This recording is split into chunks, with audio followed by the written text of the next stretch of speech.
ओम श्री गुरुवे नमः। अपने ब्राह्मण एवं संत को जिंदा कीजिए। भाग 4। परम पूज्य गुरुदेव पंडित श्रीराम शर्मा आचार्य जी का यह दृढ़ विश्वास है कि मनुष्य में देवत्व का उदय एवं धरती पर स्वर्ग का अवतरण होकर रहेगा। मानव में देवत्व के विकास के लिए उन्होंने अपने प्रवचनों उद्बोधनों में समय समय पर प्रकाश डाला है। उनके प्रवचनों का प्रथम संग्रह वाङ्मय क्रम 68 पूज्य वर्ग की अमृतवाणी में लगभग 90 प्रवचन प्रकाशित हुए हैं। इन्हीं में से एक प्रवचन अपने ब्राह्मण एवं संत को जिंदा कीजिए प्रवचन के कुछ अंश प्रस्तुत पुस्तिका में शब्दतः छापे गए हैं।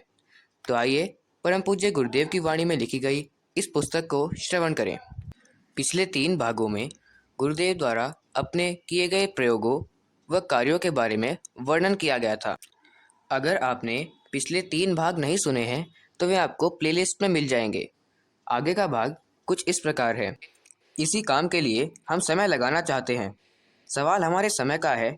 आप तो केवल पूजा के पीछे पड़े हैं, देवी देवताओं के पीछे लगे हैं कि मनोकामना पूरी हो जाए। किसी दिन मेरे दिमाग में गुस्सा आ गया तो पूजा को ही बंद कर दूंगा और कहूँगा कि इसी के पीछे पड़ा है, पूजा के चक्कर में पड़ा है। पूजा से आज्ञा चक्र जगेगा। सुन लेना, एक दिन मैं पूजा को गालियाँ दूंगा यदि यही रटता रहा कि सब कुछ पूजा से मिल जाएगा और यही समझता रहा कि माला घुमाने का नाम पूजा है, देवी देवताओं को पकड़ने का नाम पूजा है। अज्ञानी लोग, भ्रमित लोग मनुष्य को दबाने तथा चक्कर में डालने के नाम को पूजा कहते हैं। देवी देवताओं को पकड़ने के लिए, मनोकामना पूर्ण करने के लिए जो आपने पूजा का स्वरूप बना रखा है वह बहुत ही घटिया रूप है। पूजा ऐसे नहीं हो सकती, ध्यान ऐसा नहीं हो सकता। जैसा कि आप लोगों ने समझ रखा है कि अगरबत्तियाँ चढ़ाएंगे, चावल चढ़ाएंगे, शक्कर की गोली चढ़ाएंगे और मनोकामना पूर्ण हो जाएगी। इतना घटिया अध्यात्म नहीं हो सकता। इसको समझना चाहिए। हर रोज चिट्ठियाँ आती हैं, हर शाखाओं में मार काट। मुझे मैनेजर बनाइए, इस मैनेजर को निकालिए। हमने शाखा तथा शक्तिपीठें इसलिए नहीं बनाई थी, देवताओं को इसलिए नहीं बैठाया था कि लोगों का अहंकार बढ़े। हमने ट्रस्टी इसलिए नहीं बनाया था कि इसे बर्बाद करो।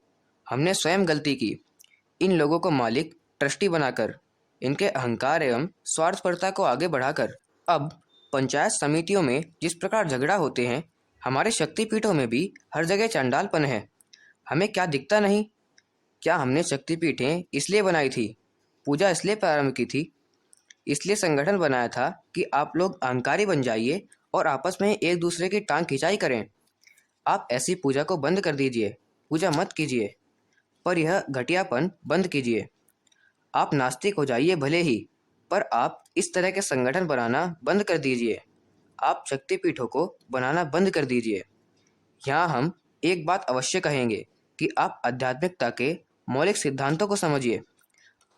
पूजा को पीछे हटाइए, आध्यात्मिकता के मौलिक सिद्धांतों को समझिए। आप यह मत सोचिए कि गुरुजी ने 24-24 लाख का जप किया था। नहीं, हम 24 लाख के जप करने वालों का नाम बता सकते हैं जो आज बिल्कुल खाली एवं छूछ हैं। जप करने वाले कुछ नहीं कर सकते हैं। हम ब्राह्मण की शक्ति, संत की शक्ति को जगाना चाहते हैं। आप राम का नाम ले या ना ले, अब तो मैं यहाँ तक कहूँगा कि अब माला जप करें या ना करें, 1 माला जप करें या 24 माला जप करें, परंतु मुख्य बात यह है कि आप अपने ब्राह्मणत्व को जगाइए। प्याऊ को कौन चलाएगा? हनुमान चालीसा पाठ करने वालों ने कितने का भला किया है? ब्राह्मणों ने भला किया है, संतों ने भला किया है। ब्राह्मणों की वाणी में, संतों की तपस्या में बल होता है। आपको इसी प्रकार कोई मिल जाएगा तो आप नास्तिक हो जाएंगे।